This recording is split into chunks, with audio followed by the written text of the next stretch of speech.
कहावत, न 3 में न 13 में। आपने अक्सर कई कहावतें सुनी होंगी। एक कहावत है न 3 में न 13 में, जिसका अर्थ है आपका किसी भी गिनती में ना होना। आइए आज आपको इसी कहावत के ऊपर एक कहानी सुनाते हैं। एक बार की बात है, एक बहुत खूबसूरत राजकुमारी थी जिसका नाम सुकन्या था। वो अपने महल में पूरे राजपाट के साथ पली बढ़ी थी। उसके पिता अपने वक्त के सबसे अमीर बादशाह में से थे और उनका राजमहल सबसे खूबसूरत माना जाता था। एक दिन राजकुमारी सुकन्या की कुछ दासी एक थाल में कुछ साजो सामान रखकर खूब सारी मिठाई के साथ चलती हुई आ रही थी। राजकुमारी सुकन्या ने पूछा, इसमें क्या है? दासी ने उत्तर दिया, राजकुमारी साहिबा, इसमें आपकी सहेली राजकुमारी अनुपमा की शादी का न्योता आया है। राजकुमारी अनुपमा भी एक दूसरे महल के राजा की पुत्री थी। राजकुमारी अनुपमा की शादी का न्योता देखकर राजकुमारी सुकन्या बहुत खुश हुई और फौरन अपने पिता के पास गई और बोली, पिताजी, क्या आपको पता चला है कि मेरी सहेली राजकुमारी अनुपमा की शादी का न्योता आया है?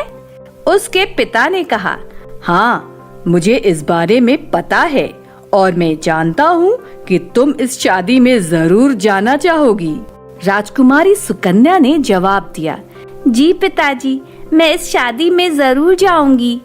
उसके पिता ने कहा, बेफिक्र रहो, शादी के मौके पर तुम जरूर जाना। तुम अपनी सहेली की शादी में जाने की तैयारियां शुरू कर दो। ये सब सुनकर राजकुमारी सुकन्या बहुत खुश हुई और वो शादी की तैयारियों में लग गई। कुछ ही दिनों बाद राजकुमारी सुकन्या अपने पूरे राजपाट के साथ राजकुमारी अनुपमा के महल पहुंची। राजकुमारी अनुपमा ने राजकुमारी सुकन्या का बहुत धूमधाम से स्वागत किया और दोनों एक दूसरे से गले मिलकर बहुत खुश हुईं। राजकुमारी सुकन्या ने राजकुमारी अनुपमा को शादी की मुबारकबाद देते हुए कहा, मैं तुम्हारी शादी की खबर सुनते ही बहुत खुश हुई और फौरन पिताजी को कहकर तुम्हारे पास चली आई। राजकुमारी अनुपमा ने कहा, क्यों नहीं, तुम्हें तो आना ही था। अगर तुम नहीं आती तो मैं इस शादी से ही इनकार कर देती। और दोनों हंसने लगीं। अगले ही दिन से राजकुमारी अनुपमा के महल में शादी की तैयारियां शुरू हो गईं। पूरा महल खूब फूलों और बत्तियों से सजाया गया। राजमहल का एक एक कमरा पूरा सजा धजा हुआ था, मानो जैसे कोई दुल्हन। और राजमहल के बाहर की ओर भी खूब सजावट की गई थी। हर एक दासी भी अच्छे अच्छे वस्त्र पहनकर फलों और फूलों से भरे टोकरे लेकर कभी कहीं जाती नजर आ रही थी तो कभी कहीं। पूरा महल खुशियों और सजावट से खिला हुआ था। राजकुमारी अनुपमा अपनी सहेली राजकुमारी सुकन्या और कुछ दासियों के साथ अपने कमरे में बैठी हुई कपड़े और जेवर देखकर खूब बातें कर रही थीं कि इतने में वहां एक खूबसूरत नौजवान लड़का आया और राजकुमारी अनुपमा को उनकी शादी की मुबारकबाद देते हुए बोला, बहुत बहुत बधाई हो बहन, सुना है तुम भी पराई होने वाली हो। राजकुमारी अनुपमा ने कहा, जी हाँ, बिल्कुल ठीक सुना है।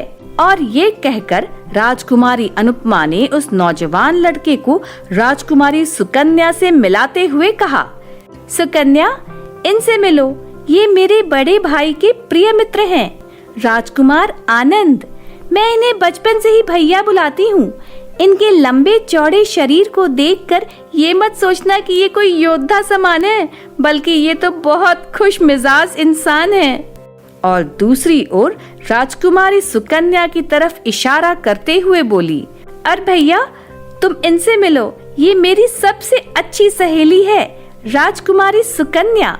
ये मेरी शादी के लिए यहाँ आई है। ये सब सुनकर राजकुमार आनंद बोला, वो सब तो ठीक है, मगर तुम शादी करके चली जाओगी तो मेरी शादी कौन कराएगा? तुमने तो मुझसे वादा किया था कि मेरे लिए बहुत अच्छी लड़की ढूंढोगी। उस वादे का क्या हुआ अब? राजकुमारी अनुपमा बोली, रहने दो भैया, आपको कोई एक पसंद आए तो मैं शादी कराऊं। आपके आगे पीछे तो इतनी सारी लड़कियां हैं, मगर आप ही शादी नहीं करते। राजकुमार आनंद राजकुमारी सुकन्या को देखते हुए बोले, मगर लगता है इस बार मैं शादी कर ही लूंगा। और ये कहकर वहाँ से चले गए। राजकुमारी सुकन्या को राजकुमार आनंद का खुश मिजाज अंदाज भा गया। अगले दिन राजकुमारी अनुपमा की शादी का दिन था। सभी लोग तैयारी करने में लगे हुए थे। राजकुमारी अनुपमा को शादी का जोड़ा पहनाया गया और खूब सारे जेवर से सजाया गया। लाल रंग का खूबसूरत जोड़ा और खूब सारे जेवर में सजी हुई राजकुमारी को उनकी दासियां तैयार करके मंडप तक लेकर आईं। मंडप में दूल्हा दुल्हन और पंडित जी बैठे थे। सभी परिवार के लोग और आए हुए मेहमान अपनी अपनी जगह कुर्सियों पर बैठे हुए दूल्हा दुल्हन को देख रहे थे।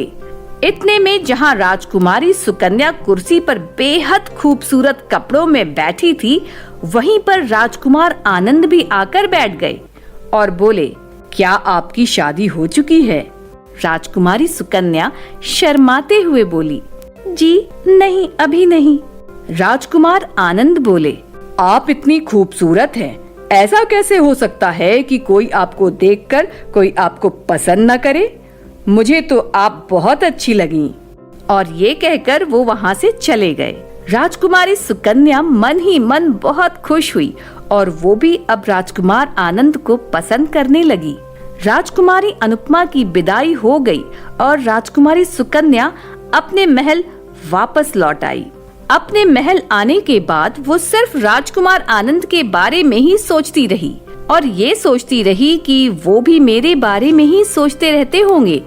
इसलिए एक दिन अपनी एक खास दासी को भेजकर उन्होंने राजकुमार आनंद के बारे में पता लगवाया कि उनकी पसंद नापसंद का पता लगा कर आओ।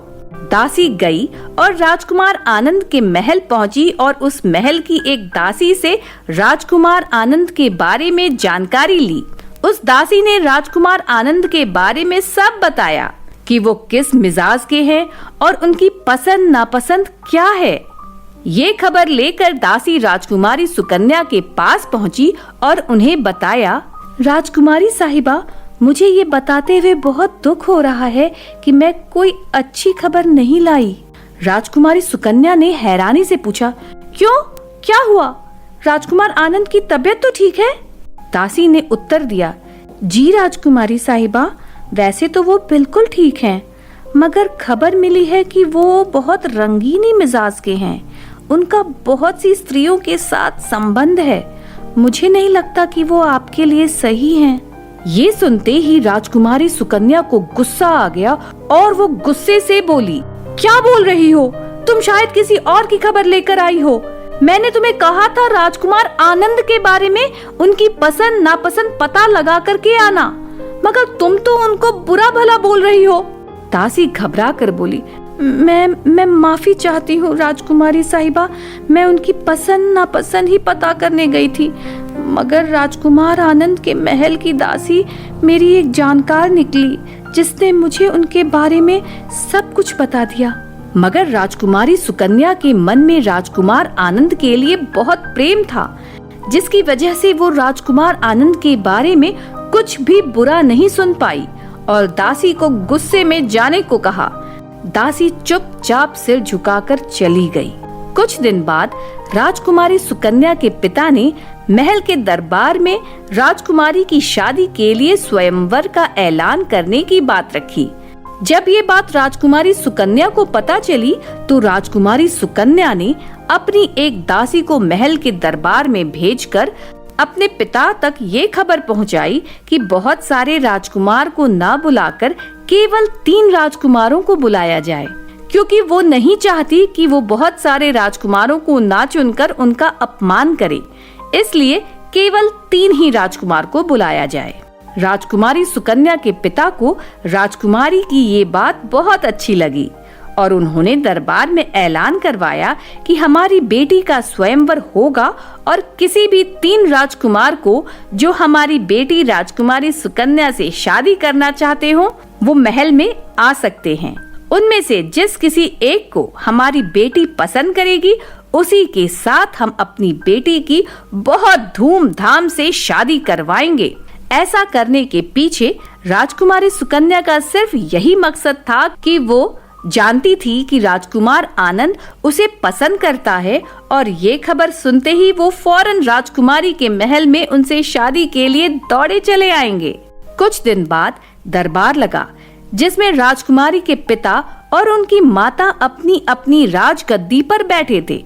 बहुत से मंत्री भी अपनी अपनी कुर्सियों पर बैठे थे और बहुत से सिपाही भी दरबार में उपस्थित थे। अब एक तरफ राजकुमारी सुकन्या को बैठाया गया और उनके सामने दूसरी तरफ 3 राजकुमार को बैठाया गया। जब राजकुमारी ने देखा तो उन तीनों राजकुमारों में से कोई भी राजकुमार आनंद नहीं है, तो उन्होंने तीनों में से किसी को भी पसंद नहीं किया। जब पिता ने पूछा कि क्या कोई राजकुमार तुम्हें पसंद है, तो राजकुमारी सुकन्या ने ना में सिर हिला दिया और वो तीनों राजकुमार चले गए। राजकुमारी सुकन्या अपने कमरे में जाकर बहुत रोई और बोली, क्या राजकुमार आनंद को नहीं आना चाहिए था? क्या वो मुझे पसंद नहीं करते? और बहुत रोने लगी। जो दासी राजकुमार के बारे में खबर लाई थी, उनकी उसी दासी ने राजकुमारी को चुप कराते हुए कहा, राजकुमारी साहिबा, बुरा मत मानिए, मगर मुझे नहीं लगता कि राजकुमार आनंद आपको पसंद करते हैं। वो तो हर एक को पसंद करते हैं। उनका मिजाज ही रंगीनी है, वो अच्छे इंसान ही नहीं हैं, और आपको भी उन्हें पसंद नहीं करना चाहिए। उनको भूल जाओ। और भी बहुत से अच्छे राजकुमार हैं, आप उनमें से किसी को पसंद कर लो। राजकुमारी सुकन्या ने कहा, नहीं, ऐसा भी तो हो सकता है कि राजकुमार आनंद के महल तक ये बात न पहुंची हो, इसलिए वो नहीं आ पाए हों। तुम जाओ, दरबार तक ये खबर पहुंचाओ कि इस बार 3 नहीं बल्कि 13 राजकुमारों को स्वयंवर के लिए बुलाया जाए। दासी ने जाकर ऐसा ही किया और एक बार फिर से एक सिपाही घोड़े पर सवार होकर सभी महल जा जाकर स्वयंवर का ऐलान करके आ गया। कुछ दिन बाद दरबार फिर से लगा और इस बार 13 राजकुमार स्वयंवर के लिए आए। जैसे ही दासियां राजकुमारी सुकन्या को लेकर आईं और बैठाया, तो उन्होंने एक एक करके सभी राजकुमारों को ध्यान से देखा, मगर इस बार भी राजकुमार आनंद कहीं नहीं थे। ये देखकर राजकुमारी सुकन्या बहुत मायूस हो गई और उन्होंने उन 13 राजकुमारों में से किसी को भी शादी के लिए नहीं चुना और वहां से उठकर चली गई।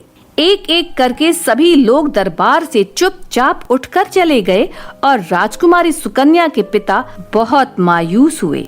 राजकुमारी सुकन्या की माता उठकर राजकुमारी सुकन्या के पास गई। उन्होंने उनसे पूछा, क्या हुआ बेटी, क्या तुम्हें एक भी राजकुमार पसंद नहीं आया?